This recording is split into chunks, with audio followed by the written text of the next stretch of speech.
Hey guys, मैं हूं जितेंद्र और आप सभी का स्वागत है आपके अपने यूट्यूब चैनल कॉमर्स की दुनिया में। जैसा कि आप सभी जानते हैं, महात्मा ज्योतिबा फुले रोहिलखंड यूनिवर्सिटी के एम.कॉम तथा बी.कॉम के एग्ज़ाम रनिंग में हैं और आज इस वीडियो के साथ मैं स्टार्ट कर रहा हूं एम.कॉम प्रीवियस के स्टैटिस्टिकल एनालिसिस का एक और टॉपिक। साथियों, पिछली वीडियो में मैंने आपके लिए एग्ज़ाम स्पेशल के तौर पर एक वीडियो अपलोड की है जिसमें मैंने बताया है कि आप टाइम सीरीज में लीस्ट स्क्वायर मेथड को कैसे कैलकुलेट करेंगे, और वो वीडियो आपके लिए बहुत ज़्यादा इंपॉर्टेंट है। अगर आपने नहीं देखी है तो देख लीजिए, क्योंकि एग्ज़ाम में जब जाएंगे और अगर आपने वीडियो नहीं देखी होगी तो आप यही कहेंगे कि अब पछताए हो कि आज जब चिड़िया चुग गई खेत। तो आपको चिड़िया को खेत को नहीं चुगाना है, आपको मेहनत आपने जो की है उसका फल आपको ही मिलना चाहिए। तो ये आज का हमारा टॉपिक क्या है आपको मैं बता दूं। आज का हमारा टॉपिक है प्रोबेबिलिटी, और प्रोबेबिलिटी चैप्टर से काफ़ी ज़्यादा बार जो क्वेश्चन आते हैं वो होते हैं दो टॉपिक पर रिलेटेड। पहला टॉपिक है परम्यूटेशन, यानी कि आपका जो टॉपिक है पहला होता है क्रमचय, यानी कि परम्यूटेशन। परम्यूटेशन आपका टॉपिक रहता है पहला, और दूसरा टॉपिक आपका होता है कॉम्बिनेशन। साथियों, इन दो टॉपिक को आपको बहुत ही अच्छी तरह से मैं समझाने वाला हूँ। परम्यूटेशन को आप क्या कहते हैं हिंदी में, देखिए। परम्यूटेशन को कहा जाता है क्रमचय और कॉम्बिनेशन को कहा जाता है संचय। ठीक है, अब मैं दोनों की आपको जो है डिफिनेशन दिखाऊंगा, समझाऊंगा एग्जाम्पल के थ्रू।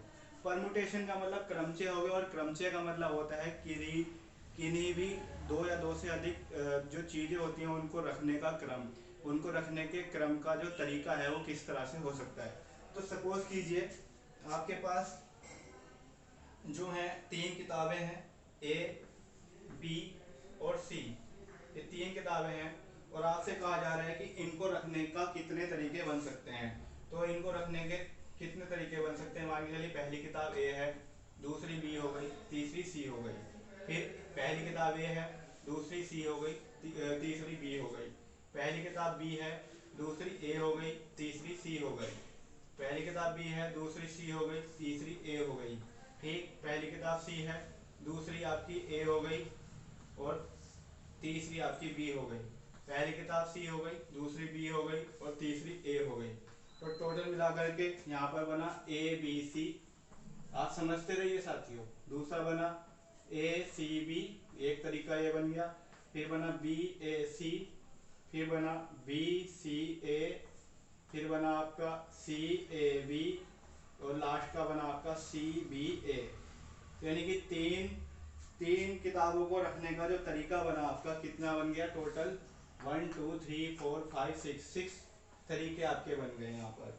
तो इस तरह से आप समझ पा रहे हैं कि किस तरह से हमने क्रमचय लगाया, यानी कि इसका अरेंजमेंट किया है। यानी कि आपको जब भी कुछ ऑब्जेक्ट दिए हों और उनको रखने का या फिर उनको सिस्टम से बैठाने का तरीका पूछा जाए तो आपको बताना है क्रमचय। यहाँ पर ये नहीं बताना, क्वेश्चन में ये नहीं कहेगा कि आपको ए को ही पहले रखना है या बी को पहले रखना है या सी को। यानी आपको केवल और केवल एक तरीका बताना है कि इनको कितने तरह से रख सकते हैं। तो अब मैं, अगर आप फीमेल जो हमारी व्यूवर्स हैं उनको अगर मैं समझाने की कोशिश करूं, तो यदि आप चूड़ियां पहनती हैं तो चूड़ियों को आपने कभी कभी वो भी देखा होगा कि तीन चार चूड़ी लाल पहन लेंगी, फिर एक बैंगल पहन लेंगी, फिर पीली पहन लेंगी, यानी कि तरीका होता है। तो कितनी तरह से अलग अलग चूड़ियां जो अलग अलग रंग की हैं उनको पहनने का कितना तरीका बन सकता है। तो ये तो तरीका जो हो गया है तो हो गया परम्यूटेशन। लेकिन अगर आप ये दिमाग में रख रहे हैं कि पहले हमें लाल चूड़ी पहननी है, फिर पीली पहननी है, फिर बैंगल पहनना है, यानी कि आपने एक पर्टिकुलर स्टेट को या पर्टिकुलर सिचुएशन को इस क्वेश्चन में मेंशन कर दिया तो आपका बन जाएगा ये कॉम्बिनेशन। ठीक है साथ ही कॉम्बिनेशन में मैं आपको समझा रहा हूँ क्या कॉम्बिनेट। ये तो आपका परम्यूटेशन हो गया, यानी कि ये हो गया आपका क्रमचय। क्रमचय में कोई कंडीशन नहीं लगती, यानी कि no condition, no condition apply साथियों। यहाँ पे नो कंडीशन अप्लाई होगी और आपके लिए ये क्वेश्चन जो है थ्योरेटिकल के रूप में वो अच्छी तरह से समझ में आ जाएगा। यहाँ पर मैं आपको बता रहा हूँ कॉम्बिनेशन। तो कॉम्बिनेशन आप समझिए, कॉम्बिनेशन आपको समझना है। यहाँ पर कॉम्बिनेशन किस तरह से समझा रहा हूँ मैं, संचय को समझिए आप। तो यहाँ पर अगर मान के चलिए आपके पास ABCD 4 पुस्तक हैं, A B C और D 4 किताबें हैं ये आपके पास, और आपसे कहा जा रहा है कि दो दो को साथ लेकर कितने संचय और क्रमचय बनेंगे, कितने संचय और क्रमचय बनेंगे, कि 2 किताब ही ले सकते हैं आप।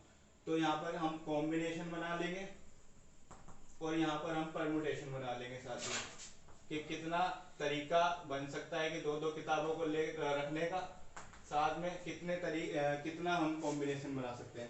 तो सपोज कीजिए हमने 2 किताब ली पहले, ए और बी।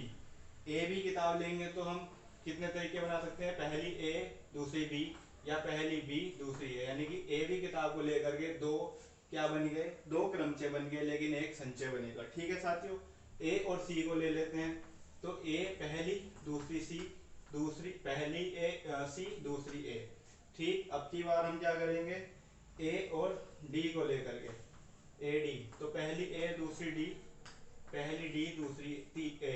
ठीक है, ये तरीका हो गया। अभी हम बी को लेंगे, बी और सी, तो पहली बी दूसरी सी, पहली सी दूसरी बी, इस तरह से भी ले सकते हैं। ठीक है, अब B C D, B D कर लेते हैं, तो पहली बी दूसरी डी, पहली डी दूसरी बी, ये हो गया।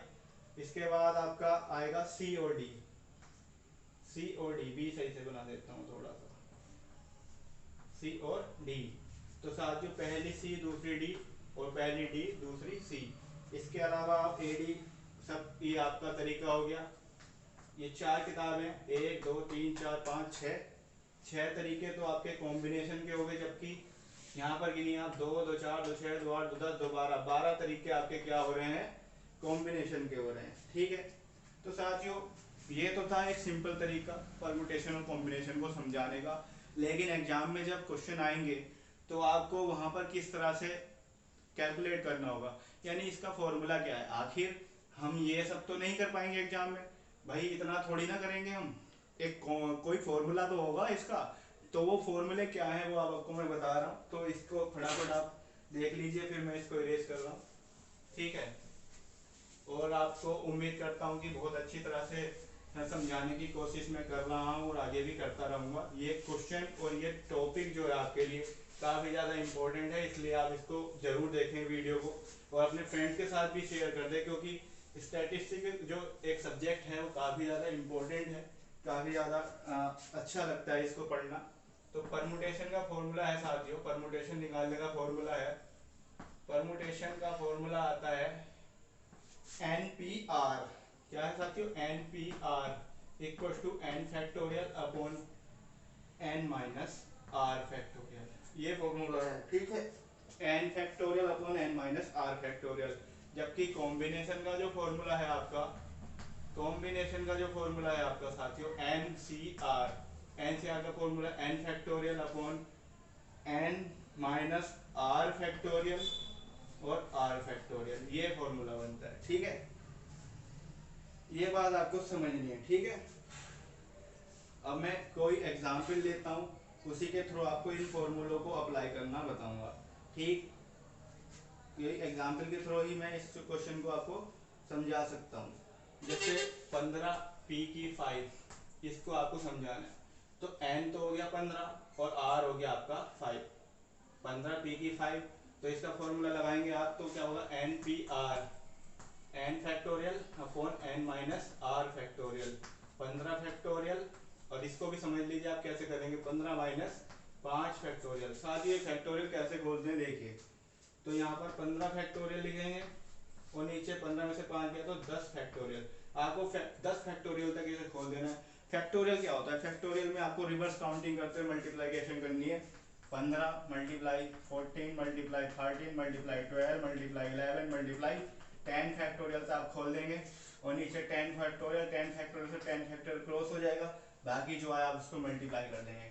ठीक है साथियों, आगे आपकी मल्टीप्लाई करनी है, तो जैसे भी आप समझिए।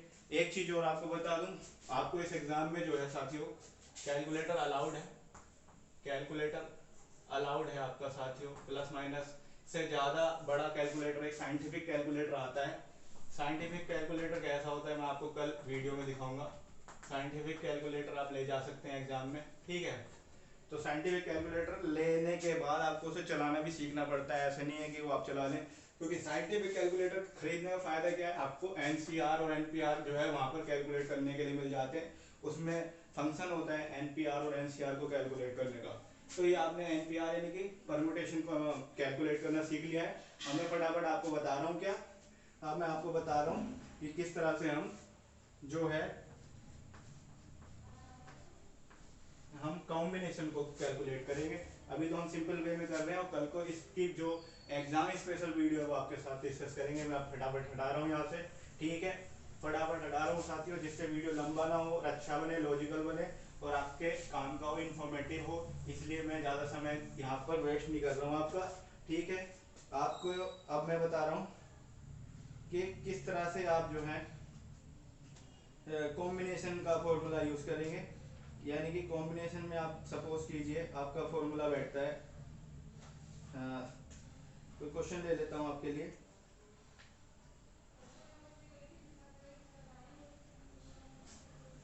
tan c3, तो यहाँ पे क्या लगाएंगे, tan factorial upon tan minus 3 factorial और यहाँ पर 3 फैक्टोरियल, ये हो गया N factorial upon N minus R factorial R factorial, ये हो गया 10 फैक्टोरियल और नीचे 10 में से 3 गया तो 7 फैक्टोरियल इंटू 3 फैक्टोरियल। तो साथ ही यहाँ पर सबसे बड़ा फैक्टोरियल 7 फैक्टोरियल तक इसे हम खोल देंगे।